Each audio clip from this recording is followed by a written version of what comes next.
There is one measure by which we will be judged by the people who come after, and that's the health of the land base. That's the only thing that matters. The only thing. They're not going to care for nice people. They will care that they have water to drink, and that they have food to eat, and and they're not being poisoned, and that the planet hasn't gone to runaway global warming. That is what matters.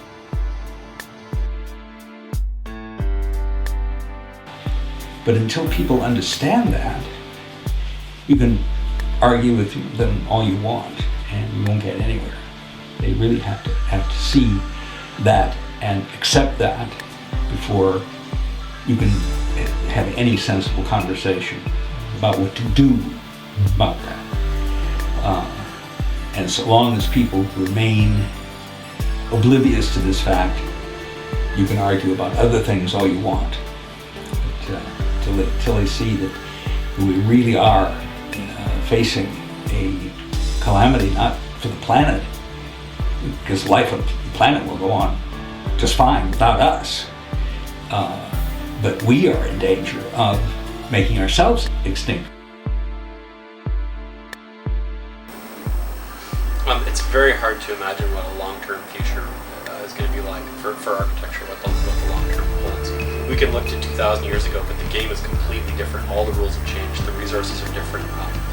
It's impossible to know how we're going to be living on this planet, if at all, in 100 years, 200 years, 300 years. The industrial experience was a story with a beginning, a middle, and an end. It was a narrative. It wasn't just something that is established and then goes on forever. That implies that we're going to need to know how to do engineering on a small scale, on a local scale, on a doable scale, on using materials that are common and still available, and technologies that are not too high. That's why for me, give me the space that I need. It's not a lot. Make that space efficient. Make that space healthy. Make it in a way that when it's over, I feel good about what's gone because of what I did. And make it in a way that when I'm gone, it itself is just going to melt back into the earth. And it's not going to be a big eyesore. It's not going to be a gash out of the forest. My house is not going to be a gash out of the forest. I've been in many cob buildings, and they're wonderful. Cob is a real favorite of mine because you can be so playful with it. You can make these shapes, organic shapes, and so on. You can build hobbit houses, and you let your imagination run wild. You're not confined to these, flat walls that end in square corners, which is really so boring.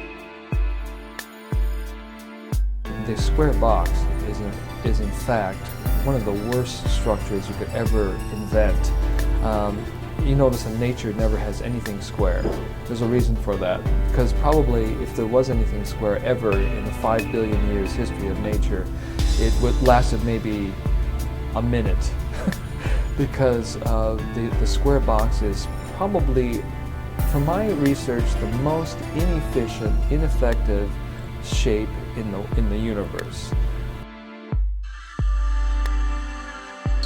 We need to reinvent these ideas around sheltering ourselves such that it allows us to enhance community, because in the energy scarce future, the real social security will be being on good terms with your neighbors. So we need to figure out how our living arrangement can support that, can support us being on good terms with our neighbors, being friends, being there, showing up for other people who live near us. Is it possible to offer people a different cultural paradigm? What's really important to us is our relationships with the people around us, our relationship with the place that we live, our relationship with the stuff in our lives that we eat, that we clothe ourselves with, that we build with. By focusing on those relationships, I think there's a positive ripple effect that will lead out into the rest of the world.